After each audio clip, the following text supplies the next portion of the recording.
강타했던 2017년 일제강점기에 훼손되고 사라졌던 영조태양 태실 구조물의 일부가 발견됐습니다. 하지만 예산이 반영되지 못하면서 문화재 복원은 2년째 방치되고 있습니다. 비싼 비용을 지불하고 구매하는 명품 브랜드, 제품뿐 아니라 질 높은 서비스를 기대하게 됩니다. 하지만 실제 현장에서는 기본적인 약속도 지키지 않는 업체도 있었습니다. 저출산의 여파가 학생 수 감소로 이어지면서 자연스럽게 폐교 증가로 이어지고 있습니다. 폐교가 늘면서 폐교 활용이 교육계 현안으로 떠올랐습니다.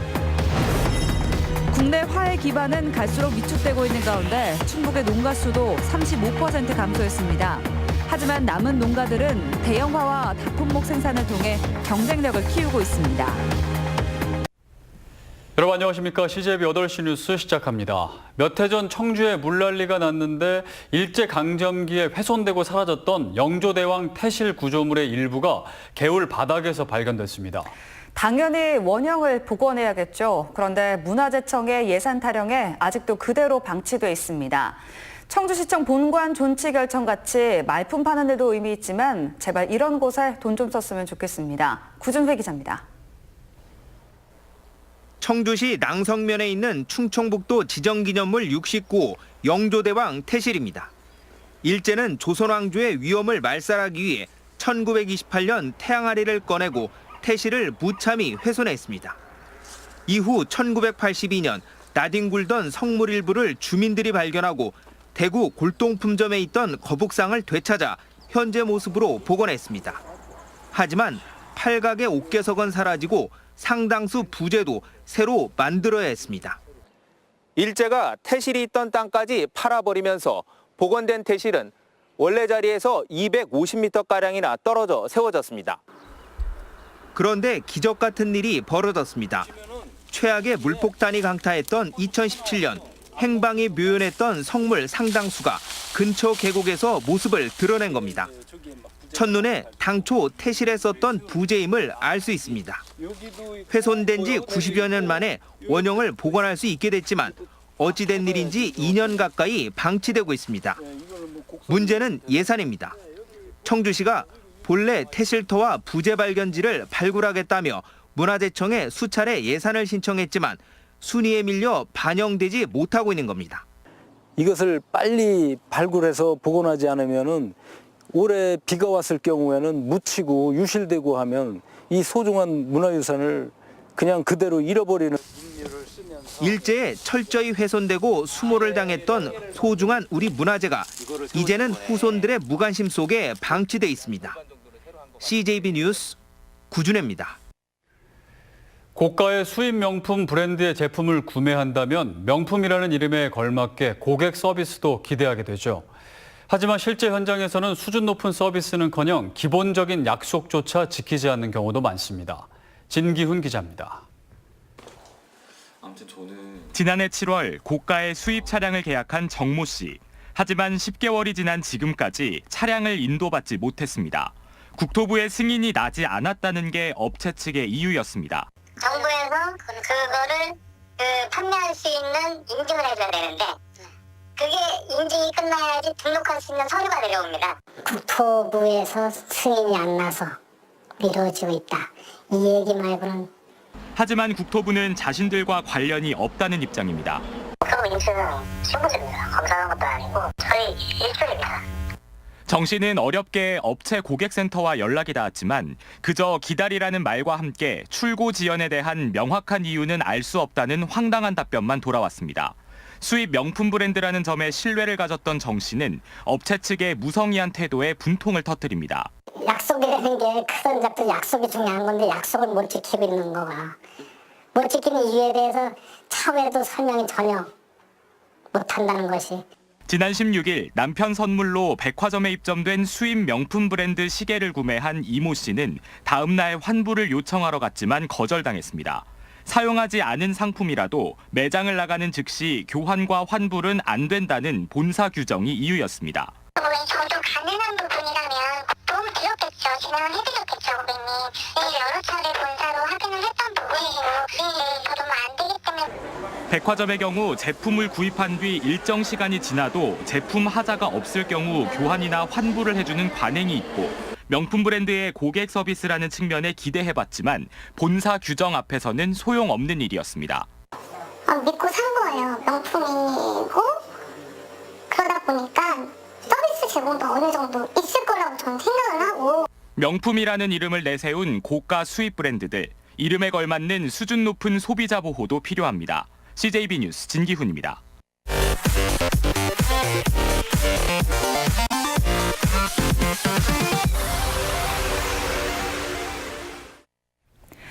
저출산의 여파가 학생 수 감소와 함께 폐교 증가로 이어지고 있습니다. 하지만 활용처를 찾는데도 제약이 많다 보니 전체의 15%가량은 방치되고 있습니다. 조용광 기자입니다. 지난 2008년 문을 닫은 청주시 오창초등학교 가좌 분교입니다. 아이들이 뛰놀던 운동장과 공터 곳곳이 자풀로 뒤덮였고 흰색 건물은 페인트 칠이 벗겨져 검게 변했습니다. 영화 촬영 장소로 와서 이렇게 교실 같은 경우 그다음에 여기 동창생들이 9월 달이면 모여서 운동회를 해요. 가자 분교처럼 학교 통폐합으로 폐교된 도내 학교는 250곳에 달합니다. 거의 한 해도 거르지 않고 대여섯 개씩 문을 닫았습니다. 문제는 상당수 폐교가 활용처를 찾지 못하고 있다는 겁니다. 212곳이 매각되거나 교육청 자체 활용 또는 일반에 임대되고 있지만 15%에 달하는 38개 교는 관리비를 축내며 방치되고 있습니다. 대부분 외곽에 위치해 접근성이 떨어진 데다 농촌 체험장이나 농식품 가공장, 문화체험장 등의 입주도 뜸해졌습니다. 또 교육 목적 시설이다 보니 법으로 활용처도 묶어놨습니다. 각 시도교육청의 폐교 활용 우수 사례를 벤치마킹하고 또 지방자치단체에서 요구가 있을 경우에는 적극적으로 대응할 수 있도록 그렇게 하겠습니다. 학생 수 감소로 인해 문을 닫는 학교가 늘 수밖에 없는 상황에서 폐교 재활용이 교육계의 현안으로 떠올랐습니다. CJB 뉴스 조윤광입니다. 교육부가 도내 첫 체육중학교 설립 계획에 제동을 걸었습니다. 교육부 중앙투자심사위원회는 가칭 충북체육중학교 신설 계획에 대해 생활체육을 강화하는 체육교육 방향과 맞지 않고 124억 원의 사업비도 과다하다며 재검토를 결정했습니다. 도교육청은 교육과정 수정과 사업비 절감 방안을 마련해 계획서를 다시 제출할 예정이지만 2022년 개교는 어려울 전망입니다.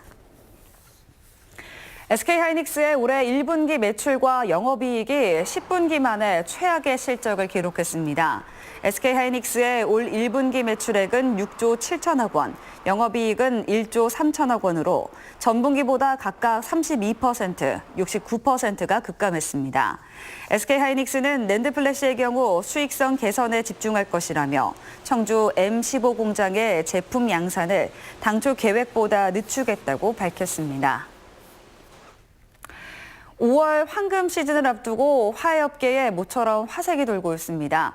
사실 국내 화훼 산업은 전반적으로 많이 침체돼 있는데 화훼 종사자들은 어려움 속에서도 활로를 찾아가고 있습니다. 조상우 기자입니다. 청주 근교의 화훼 농원입니다. 5월 황금 특수를 앞두고 농가에서 쉴 새 없이 꽃들이 들어옵니다. 시내 소매 상인들에게 나갈 각양각색의 카네이션이 농원을 가득 덮었습니다. 요즘 가장 잘 팔리는 품목은 미세먼지에 효과가 있다는 수염칠란, 스파트필름, 극락조 등 다소 생소한 이름의 식물들입니다. 공기정화 식물들이 제일 많이 나가고요. 미세먼지나 이런 거에 예민하시니까 그런 쪽이 제일 많이 나가죠. 국내 화훼 기반은 갈수록 위축되고 있는데 충북의 경우 농가 수는 35%, 재배 면적은 39%나 감소했습니다. 수입산의 공세가 가장 큰 원인입니다. 장미는 93%, 튤립은 68%, 카네이션은 53%나 증가하며 국내 시장을 잠식해가고 있습니다. 폐원이 속출하는 가운데서도 살아남은 농가들은 대형화와 다품목 생산을 통해 경쟁력을 키웠습니다. 이 농가는 20가지가 넘는 품목을 키우며 가격 폭락에 따른 위험을 분산해 놓은 덕에 매출이 해마다 늘고 있습니다. 어느 한 품목을 가지고 농사를 짓다가 어려워지면은 농가가 일어서기가 참 힘이 드는데 여러 가지 품목을 골고루 재배하면은 그 위험도를 충분히 낮출 수가 있다는 얘기죠. 업계는 최근 국회 상임위원회를 통과한 화훼산업진흥법이 본격 시행되면 화훼산업 전반에 도움이 될 걸로 기대하고 있습니다. CJB 뉴스 조상우입니다. 기발한 발상으로 전국적인 명성을 얻은 단양 쌍둥이 힐링 페스티벌이 어린이날 연휴에 열립니다. 단양으로 가족여행 한번 떠나보시는 건 어떨까요? 장원석 기자입니다. 흥겨운 음악에 맞춰 개성 넘치는 의상을 차려입은 쌍둥이들이 앙증맞은 율동을 선보입니다. 가면 무도회를 연상시키는 거리 퍼레이드에 웃음꽃이 떠나질 않습니다. 지난해 어린이날을 전후해 하루 만여 명이 찾은 단양 쌍둥이 힐링 페스티벌입니다. 쌍둥이가 아니더라도 의상이라도 맞춰 입고 나가자. 그래서 모두들 열정적으로 준비는 하고 있는 것 같습니다. 올해는 특히 어린이들을 위한 마술쇼와 체험 부스를 특화하고 가족과 연인들을 위한 인디와 퓨전 공연 등 다채로운 볼거리로 꾸며집니다. 축제 마지막은 인기 가수와 쌍둥이들이 함께하는 트윈 댄스 페스티벌이 장식합니다. 비쌍둥이가 참여하는 이런 분위기가 확산되는 이런 축제를 더 발전시킬 필요성이 있겠다.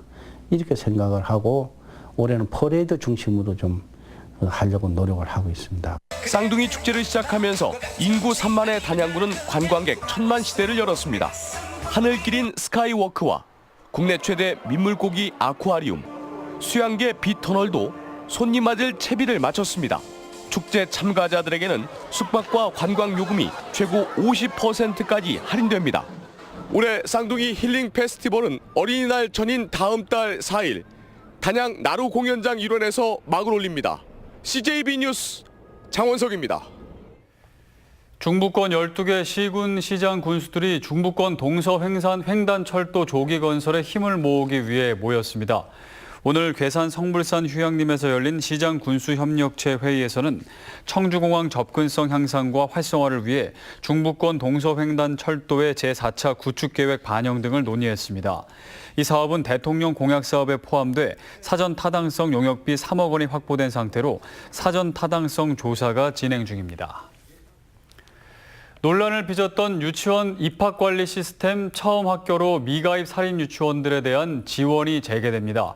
충북교육청은 미가입 유치원 5곳이 처음 학교로 참여 의사를 밝힘에 따라 삭감된 3월분을 포함해 교사와 원장 기본급 보조비와 학급 운영비, 통학 차량 지원금 등을 정상 지원하기로 했다고 밝혔습니다. 전국교직원노조 충북지부가 기자회견을 열고 전교조에 대한 법의 노조 결정 철회를 요구했습니다. 전교조는 국정역사교과서 반대와 세월호 참사 진상규명을 요구하는 전교조에 대한 법의 노조 결정은 국가폭력이며 정부와 국회는 결정 취소와 함께 교사와 공무원의 노동 3권을 보장해야 한다고 주장했습니다.